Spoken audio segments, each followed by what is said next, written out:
विजय पहिल्यांदाच विजय मिळवल्यानंतर आपल्या घराच्या बाल्कनीमध्ये आला आणि आपल्या समर्थकांना आणि या ठिकाणी त्यांनी हात दाखवलेला आहे आणि विजय साजरा करतायत।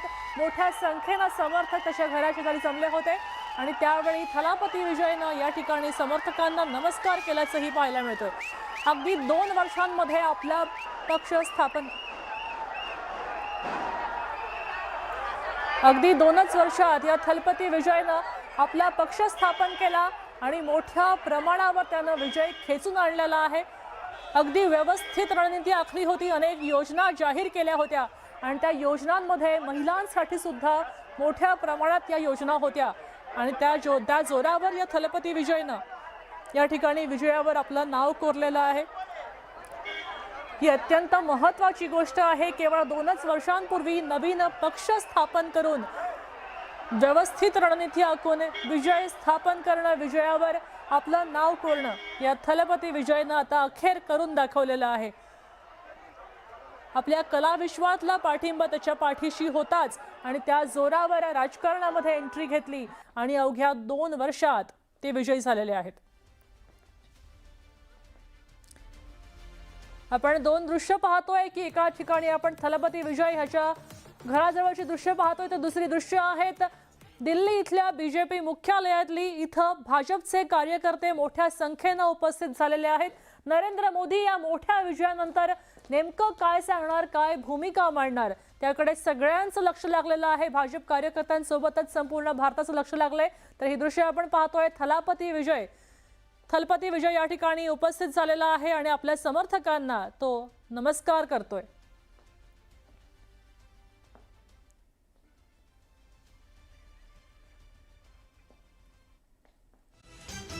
पाहूया तिथं आसाममध्ये कुणाला किती जागा मिळालेल्या आहेत। पहिले आपण आसाममध्ये पाहतोय, आसाममध्ये 126 जागा होत्या, त्यापैकी बीजेपीला विक्रमी 102 जागा मिळालेल्या आहेत आणि बीजेपी पाठोपाठ काँग्रेसला या ठिकाणी 21 जागा मिळाल्या आहेत। तर AIUDFला 2 जागा आणि इतरांना 1 जागेवर समाधान मानावं लागलेलं आहे। आसाममध्ये सुद्धा बीजेपीनं विक्रमी विजय मिळवल्याचं पाहायला मिळतंय। सलग 3ऱ्यांदा हा विजय मिळवलाय आणि त्यापुढे आपण पाहतोय तमिळनाडूमध्ये 234 जागा एकूण होत्या आणि या ठिकाणी आता आपण पाहतोय DMKला 73 जागा मिळाल्यात, AIGMKला 54 जागा मिळाल्या आहेत। तर विजय थलापतीच्या TVKला 107 जागा मिळालेल्या आहेत आणि इतर पक्षांना इथं 0 जागांवर आपण पाहू शकतोय। पुढे पॉंडिचेरीमध्ये निकाल काय लागलाय, पॉंडिचेरीमध्ये आता एकूण जागा होत्या, त्याचबरोबर इथंही भाजपनं आता आघाडी घेतली होती। पुदुचेरीमध्ये 30 जागांपैकी एनडीएच्या आघाडीला 17 जागा होत्या, तर INDIAला 6 जागा होत्या। इथं TVKला 3 जागा मिळाल्या, तर इतर पक्षांना इथं 4 जागांवर पुन्हा समाधानी मानावं लागलंय। पुन्हा एकदा भाजप या ठिकाणी आलेले आहे। त्यानंतर सगळ्यांचं लक्ष असलेल्या पश्चिम बंगालमध्ये किती जागा कोणाला मिळाल्या आपण पाहतोय।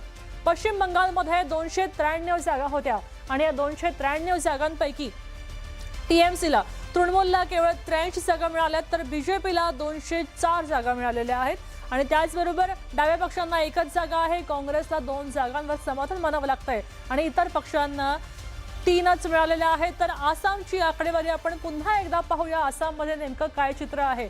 आसाममध्ये 126 जागा होत्या, 126 पैकी भाजपला विक्रमी 102 बहुमत मिळालेलं आहे। त्याचबरोबर काँग्रेसला अगदी कमी 21 जागांवर समाधान मानावं लागलेलं आहे आणि त्यानंतर केरळमध्ये नेमकं काय झालंय, केरळाच्या पण आपण परिस्थिती पाहतोय। केरळमध्ये 140 जागा होत्या आणि त्यापैकी LGFला 35 जागा केवळ मिळालेल्या आहेत आणि इथं मात्र UDFला 100 जागा मिळाल्या, NDAला खूपच कमी या ठिकाणी मिळालेल्या आहेत, केवळ 3 जागा मिळाल्या आहेत। तर इतर पक्षांना 2 जागांवर समाधान मानावं लागलेलं आहे।